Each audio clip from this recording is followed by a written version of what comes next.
wanted to ask you about was around sort of the effect that it can have on your home life and social life of being a footballer. So obviously you've made a lot of moves in your career. I think we counted around about 28 short-term and long-term moves. And that comes naturally with being in the game for so long. It's often glamorised being a footballer, but could you just sort of talk about the difficulties that can be, sort of moving your family, having to travel far to your new club, and the impact that can actually have on a player? Yeah, I don't think it's great. I suppose every career is obviously different. So, definitely playing football is always, especially what you see is the top end, and the glamour, the money, players signing long contracts and not moving around as much, and maybe playing for 5 clubs in their career, even less. So that's the sort of top side of it. And then you go down the leagues and the contracts aren't as long. You move around sometimes for a bit more money. Sometimes you're not wanted, so you have to move around a lot more. So it does become quite difficult and different. Don't get me wrong, I've dealt with all of this, fine. My drive was to play football for as long as possible. Jamie Cureton, who many believe should have been starting every game this season. He's been on the bench for a great deal of it.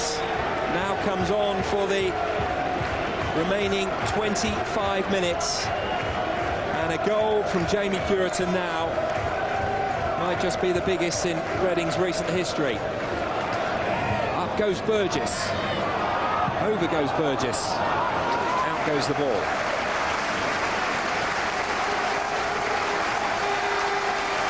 Will he make the 90 minutes?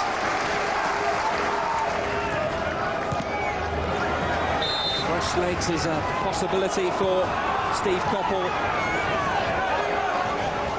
Fit players out there for the final 15 minutes to close down, to make it hard for the Reading team to conjure something up. He's concerned now because Reading have a free kick that Vivash is going to take. Delivers it up towards Parkinson, who got the flick on. Cureton! Yes! Majestic finish! A laid-back celebration. Does he know the importance of that goal? For so much of the season, Pardew has put him on the bench. He put him on the pitch midway through the second half, and boy has he delivered. Jamie Cureton. Wonderful first touch, and the finish, given the circumstances, extraordinary. And enjoy it. So a lot of the times me moving around wouldn't so much affect me too much, it would affect my family more. And even my missus, I put her through loads. I mean, we lived apart for 2 years, purely the fact that we were based in Essex and I played for Exeter. Lived at my mum's house, so we spent a whole season apart. I used to drive obviously home and stuff to see her, but my drive to play football, they were the only team at the time that wanted me. So my drive was, well, I want to play football, so I'm going to go and do this. I've got to earn a living, and that was sort of my attitude towards it.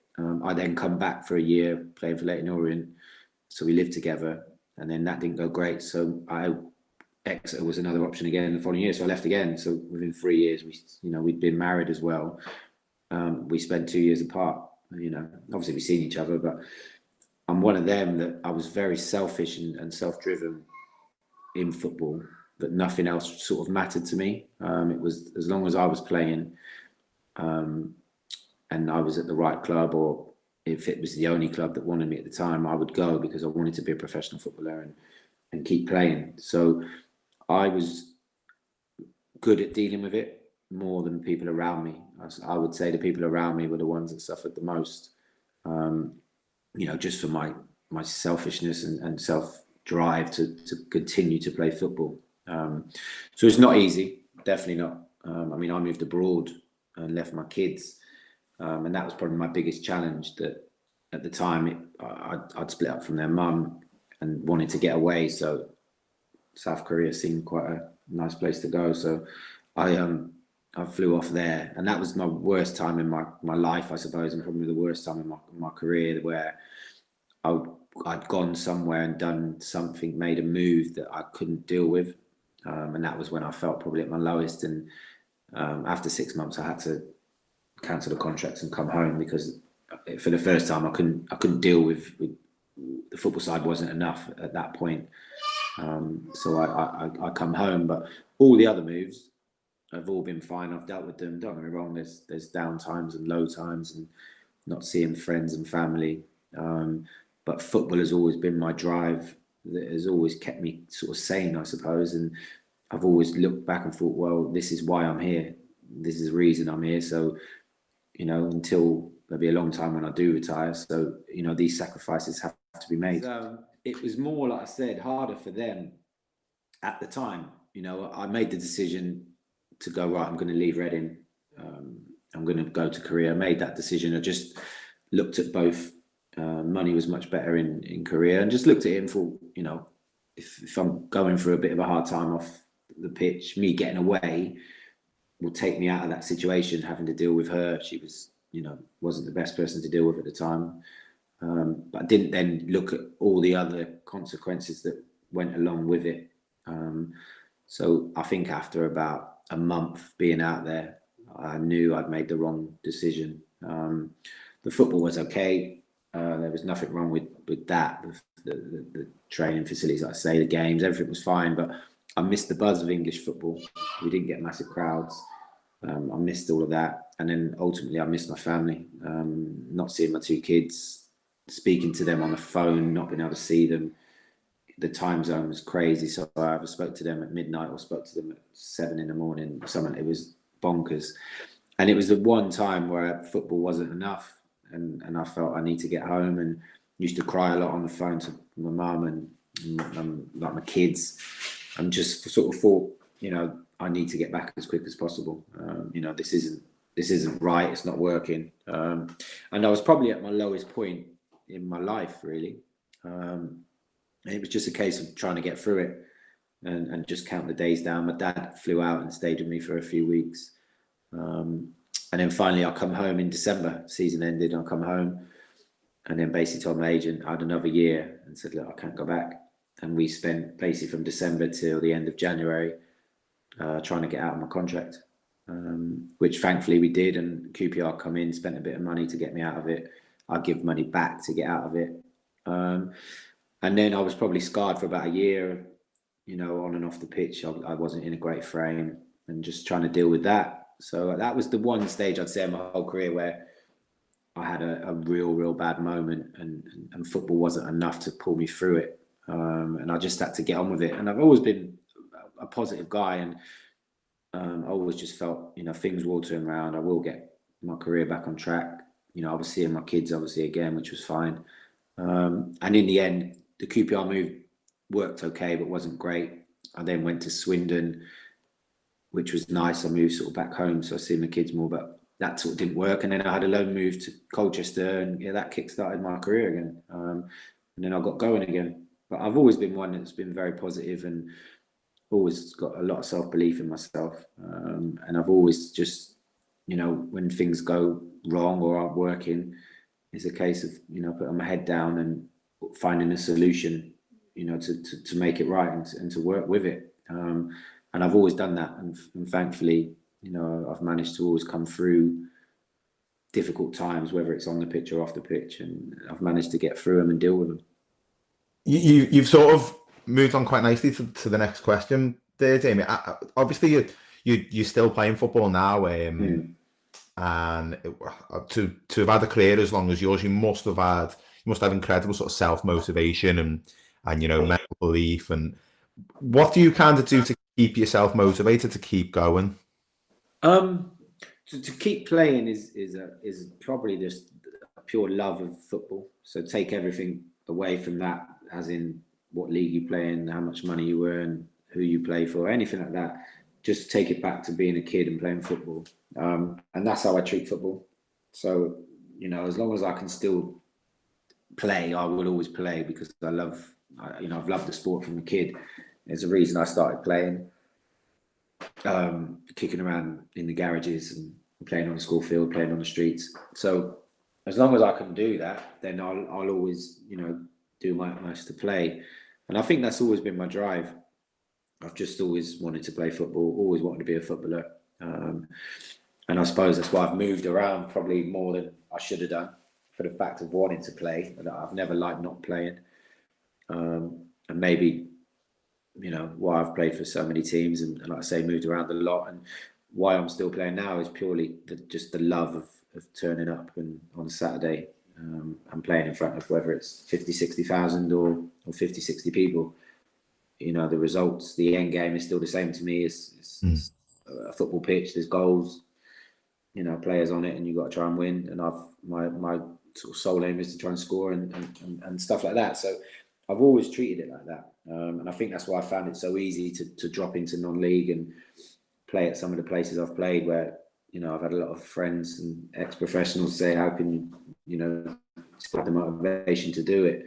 And I think that I take everything away and just look at it as me just enjoying playing football, whether it's a carpet of a surface or bumpy, hard, you know, like I say, no stands. It's just me out there playing football and loving what I do. And I take away the surroundings of it. And I just enjoy, you know, running around kicking a football. Have you thought much about what you want to do post-retirement? Yeah, I've had loads of ideas. And my main plan when I was coming into 30s and obviously assuming I was going to retire at a normal age was to go into media. I'd thoroughly enjoyed doing radio and TV work, and that was my plan. Obviously, I've kept playing, so you could only do so much media because most of the time it's on the same days as I'm playing. Yeah. Tuesdays, Saturdays. I mean, I do a lot of stuff for Norwich, co-commentary. I've done Talk Sport and BT and stuff, but I think to carve a career out, you have to retire and put yourself into it and hope it works. And obviously I've kept playing, so that's something I'll still try and do as much of, and it would probably be my ideal job if I got offered to work for a Sky, BT or Talk Sport. That would probably be the ideal thing for me, to retire and go and watch football and talk about it and enjoy it. I've now started badges, so I'm up to my level, my A for B, and worked in an academy at Arsenal. But I think I really enjoyed it, but I think if I'm going to coach or manage, it's going to have to be more senior people than youngsters. Yeah. That was the thing I learned. And then I've managed Bishop Stortford as a player manager in non-league and thoroughly enjoyed that. So it's hard because I keep playing. I keep trying to figure out what I want to do, and then I keep playing for another year. So I think the non-league management one I have really enjoyed, and I would definitely like to maybe keep doing that. Like I say, the media stuff I'd like to do. And then I'm looking into a few other different courses. I quite like managing rather than coaching. So I've looked into, I think the PFA do some sporting director or stuff like that sort of courses. So something like that would really intrigue me to be the buffer between the manager and the board. And I think I heard, I think it was Marcus Bean was talking about that on something I was listening to. He's doing something, he's looking at doing. I heard someone the other day that spoke about it. I can't remember, it was on the radio, and they said, and I didn't realize they did courses for it. But it's something that, you know, I enjoy managing. I enjoy, you know, I'm quite a people person, so I know the ins and outs of clubs and how they work and whatnot. And I think that would be something I'd enjoy, or be a manager and have good coaches beneath me. I'm one that does enjoy the talking to people, the man management side, the tactical side of it, and buying players. And I would enjoy all of that, and then maybe then get good coaches in to go and, you know, do that on the coaching field. But again, these jobs aren't given to you. You know, you have to work hard for them. You have to be in the right place at the right time. Bit of luck, know someone who's in a role who can help you. So yeah, I've got ideas in my head, and, you know, it's just trying to speak to the right people and hope that the right job does come up and you have an opportunity to do it. But whatever it is, it will only be football. You know, I'm coming up to 45, and that's all I've done from the age of 7. So I was never great at school. I've never taken any other courses. You know, my life and soul is football. And for me to go into another role, I'd be starting from scratch. And I think at my age, that's probably not the best thing to do. So, you know, I feel I have a lot to offer and give back to football in whatever capacity. So hopefully, you know, the right thing will come along, and I can have another 10, 15 odd years of giving back to football. And, you know, if at the end in my 60s I can retire and know that I've spent my life in football, I'll be a happy guy. Do you have any trepidation about sort of what life will be like when you're not playing football? Any worries or fears about that? Yeah, I have massive fears about it. I suppose even now my routine's still quite good. You know, I'm so used to being structured, of getting up, going to training, coming home, having a Wednesday, having a Sunday off, playing Saturdays midweek. And even now in non-league, I train on a Tuesday, train on a Thursday, play on a Saturday, sometimes play midweek. So my structure is pretty much the same. You know, I just get a few more extra days off. I go in and coach in Stortford's Academy every day. So again, very structured. It's all football. I think if that was taken away from me, I don't know. Like I say, I'm quite, I would say, very strong-minded as a person, and I deal with a lot of stuff and always find a way of getting through it and moving on. I think that would be my biggest challenge. If suddenly someone said, right, that's football done, and you have no job within football and you have to go and do something, I think then there would be a massive struggle, and I would have to find something really good that would give me that sort of energy and buzz and drive to get up every day and go to work. So I don't know what job that would be, but I definitely do fear it. I've always feared not playing. It's not a reason why I keep playing, but I've always feared, you know, if at some stage football is taken away from me, in any capacity, you know, what would I do? And yeah, even friends, when I retired, or not retired, but when I come out of professional football at 40, I had friends ring me and say, look, you know, if you need anything, call me. I think they were quite worried that I'd obviously been in football for so long to suddenly then not be a professional. And I didn't really think about it until that I had the phone calls and texts, and I was like, okay. But luckily I went in straight into non-league, and that's given me, you know, I suppose it's weaning me off a lot easier, rather than just stopping. But yeah, if I retire and then I don't have a job in football, then yeah, I'm not sure, you know, how I'll cope or how I feel. But that is something that, if that does happen, yeah, I'm going to need a good sort of sit down and think and try and recover. But hopefully, if I retire from playing and I'm in football in any capacity, then I think that will help me out. And, you know, I'd be very selfish if I suddenly retired at my age and played for as long as I did and still moaned that I wasn't playing. You know, I think that when I do retire, I would have squeezed every ounce of, you know, my playing career out of my body. So whenever that day is that I can't play anymore, I'll be more than satisfied that I've got everything out of myself and, you know, played, let's say, for as long as possible. So, you know, that won't be the problem, retiring. It'll be what I do after. That'll be, I think, the next challenge. Have you you obviously will have people that you've played with and you know, other ex-footballers who've retired. Have you spoken to any of them about how difficult they've found it? Yeah. I mean, I spoke to a lot of older players when I was quite young that retired, and their one thing they all said to me was play for as long as possible. I felt they feel empty. The fact that they don't get up every morning and know what their routine is. I think that's the biggest thing as a footballer, is your routine, whatever level you play at, is the same. And I think to do it for even probably 5-6 years, to then have it suddenly taken away, you feel lost, and you don't feel you have a purpose. Obviously, as a footballer as well, you're a name. You're not just you're Jamie Cureton, the footballer.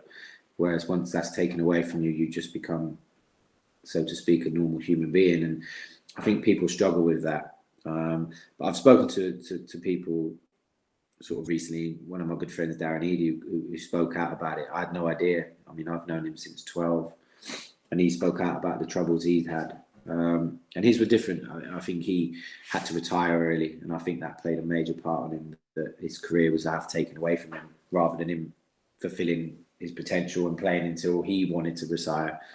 The thing is when your career is taken from you rather than you deciding you've had enough. And yeah, I think they've all just felt very, very empty. Like I say, lost. You know, you're so used to doing what you do to suddenly now find a new career, to start all over again, something that, you know, a new career, a new life, a new job. And I think they've struggled in that respects.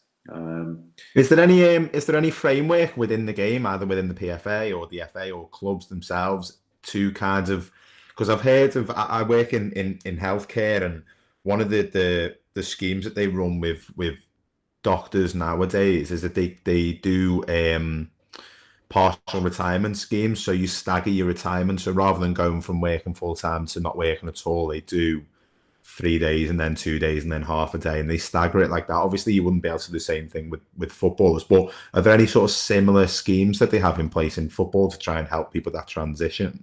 I'm not sure now. There wasn't when I was sort of coming to the end, I suppose, in the professional game. But I would imagine there is now, because of obviously how so many people have spoken out with their troubles of retiring. So you'd like to think within the PFA, there's a lot more help. I know there's a lot of obviously courses and jobs you can go into, so they try and prepare you more for retirement. So they try and give you, you know, obviously job opportunities you can go for. Like I say, there's the courses.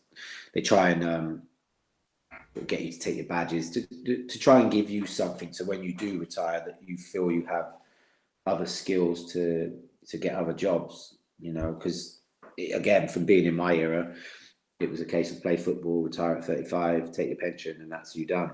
Jamie Cureton, a very nice young man indeed. In fact, all the Bristol Rovers players, I think it's pretty fair to say, are very easy to get on with these days. Jamie, of course, coming back to Bristol where he was born after a spell with Norwich City, had a cracking start when he came back, scoring goal after goal.